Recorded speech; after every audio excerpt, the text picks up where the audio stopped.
It's been all over the news. 8 passengers were left stranded at their stop while doing a short tour on an African island. In this video, I'll go over the story, what the cruise lines and passengers have to say, and what I think about all of it. Let's start off with the story. 8 passengers, 6 from the United States and 2 from Australia, were travelling on the Norwegian Dawn for a 21-day cruise from Cape York to Barcelona that departed on March 20th and was set to arrive on April 10th. They left on March 27th in the African port of Sao Tome and Principal. I apologise if I didn't pronounce those correctly. The passengers were on a private tour. The all-aboard time for the passengers was 3 p.m. The tour operator knew they were going to be late to the ship, so the tour operator tried contacting the ship. When the tour arrived at the ship hadn't left but was rather in the process of leaving, but it still wasn't permitting the guests to board. As the passengers were late, the ship had left the passengers' passports with the local port agents as per the cruise line's policy for late passengers. The harbour master was also trying to get the passengers on the ship, but the ship still did not permit them to enter, leaving the guests without their possessions or medications except for the passports. Moving on, the guests had made arrangements to meet and reboard the ship in Panjel, Gambia, but due to the weather and tidal conditions, that port had been cancelled. On the 2nd of April, the guests were able to join the ship at Dakar. There was also a report of a 9th passenger being left at the port, but the person was taken off the ship for medical reasons as the ship didn't have the resources to help the person and being on land was the better option, so they're not actually part of the original story. With the story out of the way, what are the passengers saying that the cruise should have done?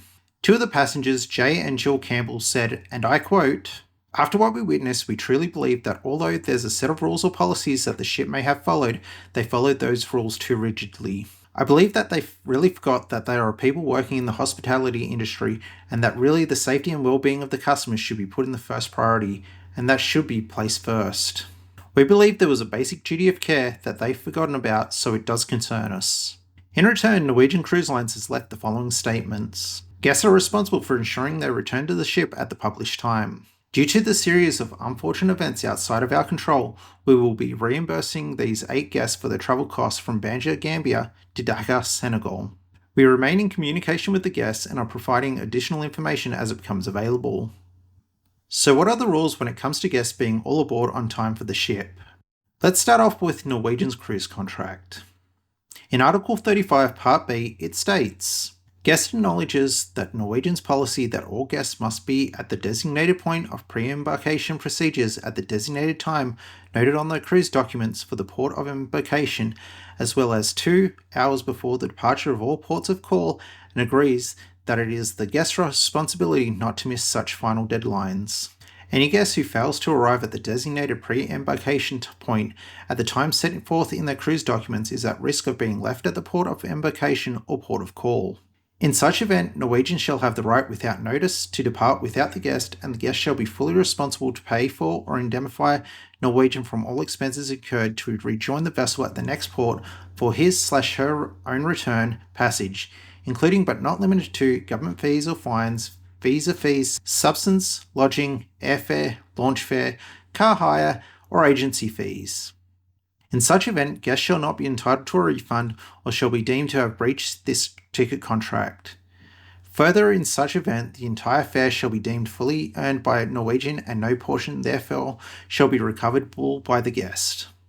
So essentially, if you miss all aboard time, the ship has the right to leave you if you didn't get back to the ship on time, and you'll be up for the cost to fix everything. Unless of course you're on a ship-sponsored cruise excursion, as that's considered a part of the ship itself. Reading up on the story, the ship definitely felt like it was in a hurry to leave, so why would that be? The ship can be fined thousands of dollars by the ports if it hasn't left by a certain time. There's also the weather. If there's a huge storm coming that the ship could avoid by leaving the port, they're going to want to do that. Another reason is that the port relies on tides to permit ships to enter or leave a port. If they miss it, it will be hours before they have a chance to leave. We also have time constraints about getting to the next port. There's other reasons as well, but that's for another video to get into. So would any of this happened if they had taken a shore tour that was arranged through the ship? Since they were so close to the ship when the ship was leaving, the ship would have waited. It's one of the biggest reasons to book a tour through the ships.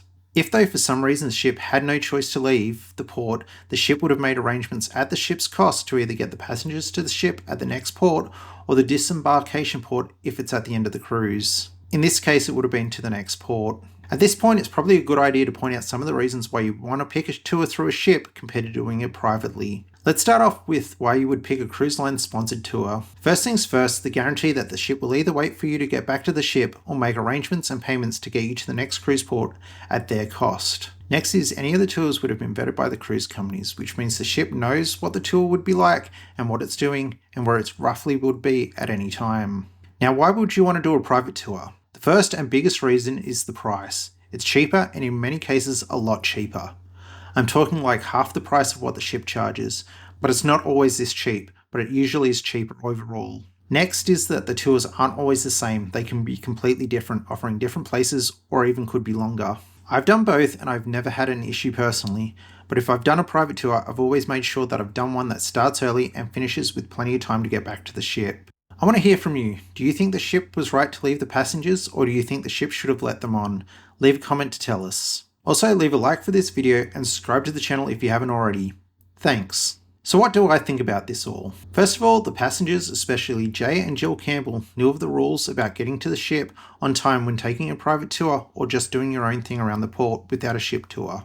Saying, although there's a set of rules or policies that the ship may have followed, they follow those rules too rigidly. Says that they believe that the ship should have made an exception for them, and they were upset that the ship didn't. Knowing the rules meant they should have known that they needed to be on the ship earlier, which makes me think they should have picked a tour that arrived back earlier. I personally wouldn't have taken the risk, taking a private tour that gets back to the ship so close to the all aboard time. The other quote of, "We believe there was basic duty of care that they've forgotten about, so it does concern us," is trying to enforce that the cruise line is the problem, even though the passengers were in charge of getting to the ship on time and not the cruise ship. I think the cruise line is really acting on good faith about reimbursing the passengers for getting back on the ship. They really didn't have to, and they make it clear in the cruise contract. I don't think this would have happened if the story didn't make headlines, so bravo for them. One thing to also think about, if this had been a plane, would they have waited for the passengers? If this would have been a train, would they have waited? In most cases, they would have also left, as they're running to a schedule. If that's the case, would the people who have made the complaint about the cruise ship make the same complaint about these forms of transportation if they had been on them? And would we have even known about it if they did? Recently, a woman was denied boarding a cruise ship for being pregnant. Check this video out to see what I thought about it all. And thanks for watching.